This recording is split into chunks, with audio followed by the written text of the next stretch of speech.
Hello my friends, how you all doing today? Are you ready for more TTBurger game reviews? Are you ready for some more Final Fantasy action as well? Well, you come to the right place.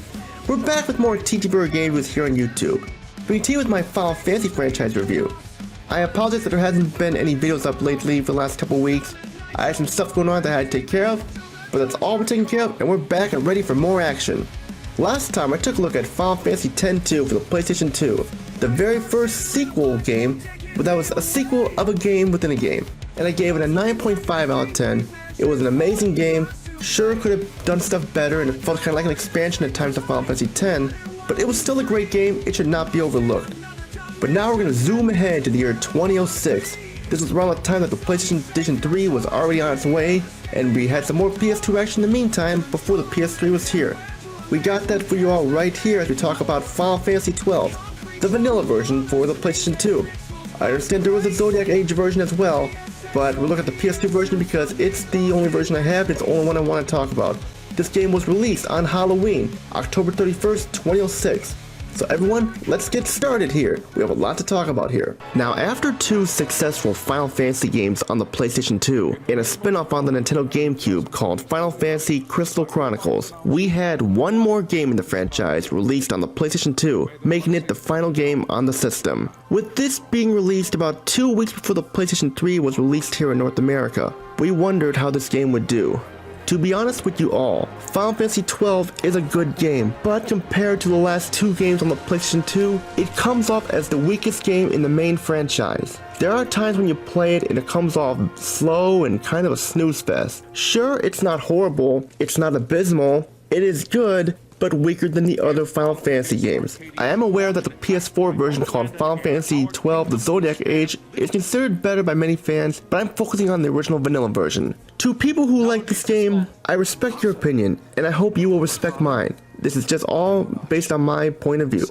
Final Fantasy XII makes changes in the battle system, where it is semi-free roam, but not at the same time. It works okay in my opinion, but it has some problems, where you still have to wait for the bar to fill up and you're prone to getting hit. Most of the time you're doing odd jobs for people. These include defeating a monster, going to get an item, looking for a person, bring the item back, and so on and so on. Final Fantasy XII's story is good.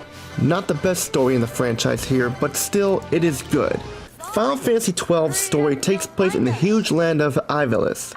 There is an endless war between the empires of Arcadia and Rosa. The small kingdom of Damacia is caught between the war and attacked by Arcadia. Princess Ash creates a movement to help the small kingdom. In the process, she meets Vaughn, a young adventurer who dreams of becoming a sky pirate on an airship. Basically, the story is Vaughn and his allies trying to put a stop to all the war nonsense and everything else. The story is an interesting premise and brings back to the old days of Final Fantasy. The problem is, Vaughn is a weak protagonist. He adds nothing to the story. You can replace him with anyone and nothing would change. Secondly, the plot feels a bit generic at times. Two nations in a war, one small nation caught in the middle. The princess needs help. You need to help the nation, and more. What happened to the character-driven stories of the previous games? Remember in the previous entries, like Final Fantasy VII, 8, 9, and 10, 10-2, you were a character, you knew nothing about them. You had to keep playing to figure out who the character was. Not knowing anything about them, finding out their past and background made you want to keep playing until the end. Here it's nothing like this at all.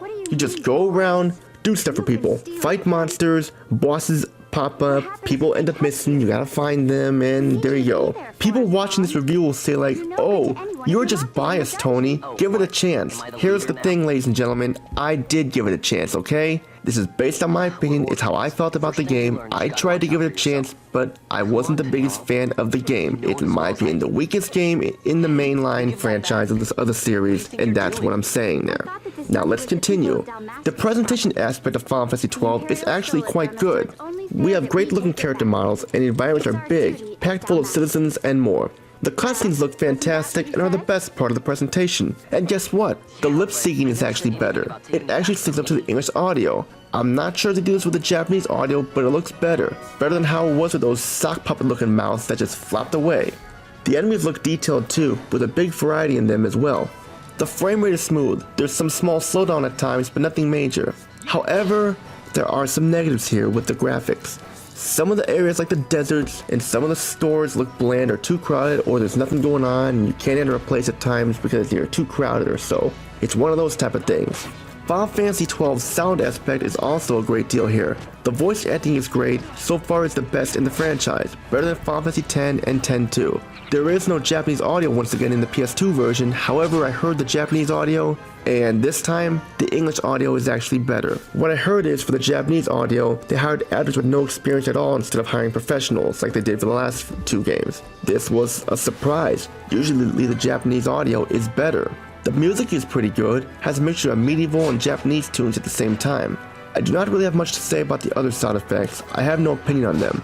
But now for Final Fantasy XII's gameplay is what will lower the score here at the end. For starters, with the gameplay, navigating around the world is fine. I have no problem with that. Navigating and exploring is just as fun as before, especially with all the people you can talk to, see everything going on in the world. Final Fantasy XII has some new features here, like no random encounters. This is the first game in the franchise that does this, and it carried on to the other Final Fantasy games ever since. I know some people were turned off by too many back-to-back random encounters. I didn't have a problem with it. I will admit at times it got kind of annoying.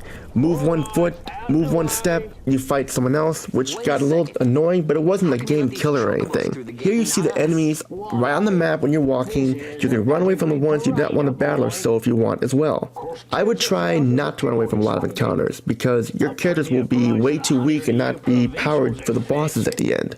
Another new feature here is the Gambit system. The Gambit system gives you the option to have your party member AI to be controlled automatically. This can be helpful if you do not want to be spending time going back and forth trying to decide what to do for each party member. Another new feature is the license board. This is basically the sphere grid of Final Fantasy X and X-2, but easier to understand. You just have 2 types of moves and there you go. Simple enough, right? Final Fantasy XII has hours of gameplay with main modes and side quests. When I say side quests, there are tons of them, and I mean tons of them. There are so many that'll keep you occupied for a while. With the side quests and the main storyline, you have over 100 hours of gameplay here. This is amazing, definitely. The controls are fine, nothing to say about here. Now we have to talk about the negatives here of the gameplay. Mainly with the new battle system, this is something I was not a fan of. I was more into the turn-based system. It was easier and simpler to understand. This hampered things because you're free to move around, but you have to wait for the meter to fill up. While you're doing that, you're basically defenseless. This will get you killed a lot, more so in the previous games, so be sure you save a lot. The license board, while itself is enjoyable, it has an issue. Sure, you can level up yourself and your party members no problem. The thing is though, leveling them up at the same time means they play too similar to one another, and it'll be like, what if you need somebody with a certain magic spell to defeat an enemy? You're gonna be screwed. Also, the game relies heavily on map use. Having to pause to look at the map constantly is frustrating. Was it hard to at least put a compass to help us out? The in-game map is useless. It's zoomed too close and you have no idea if you're heading in the right direction or not. Navigating areas when you're in combat is extremely clunky. When trying to run away, it snaps the camera to the enemy and it can get you killed. The battle system itself really affected the game for me. I know people like this, but I was not one of them. The old battle system was better and simpler to figure out. Like I said, ladies and gentlemen, this is all based on my opinion of the game. As I mentioned earlier, I do not hate the game or dislike it. It's still a good game, just my least favorite in the franchise. I know there are people who are fans of this game, and if you're a fan of it, I respect your opinion. This is all opinion based, and I hope you're okay with my opinion as well. Now I know there's a version of the game on the PlayStation 4 called Final Fantasy XII The Zodiac Age. This version has improvements over the gameplay, mainly with the combat system and other stuff. Also, this version has the Japanese audio included as well, but I mainly wanted to talk about the vanilla version for the PlayStation 2. That's all I gotta say about Final Fantasy XII. Now we're gonna go to our TTBurger positives and negatives chart here. For the TTBurger positives, Final Fantasy is back to wrap things up on the PlayStation 2. Excellent graphics and sound effects.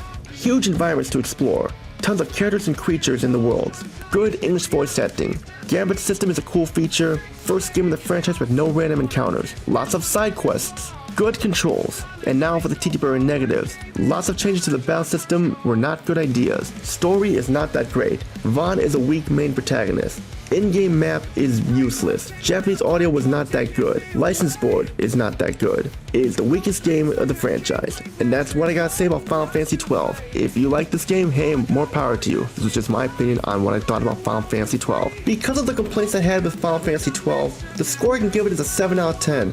I know that's kind of a low score compared to the other scores I've been giving to other games, but if you played the game, you'll know what I mean, in my opinion. And that's it for episode 302, part 6 of 10 parts of my Final Fantasy franchise review. Stay tuned, we're going to dive into the PlayStation 3 era, where we have a trilogy of games here, starting with Final Fantasy XIII, starring Lightning McQueen. Another game with a female protagonist here, and it's the first one with PlayStation 3. How does this fare? It was also on the Xbox 360 as well. So, losing the exclusive rights to Sony there, how does this game fare? Find out next, which all I gotta say is Tony, peace and out. Have a great day and see you on my review of Final Fantasy XIII for the PlayStation 3.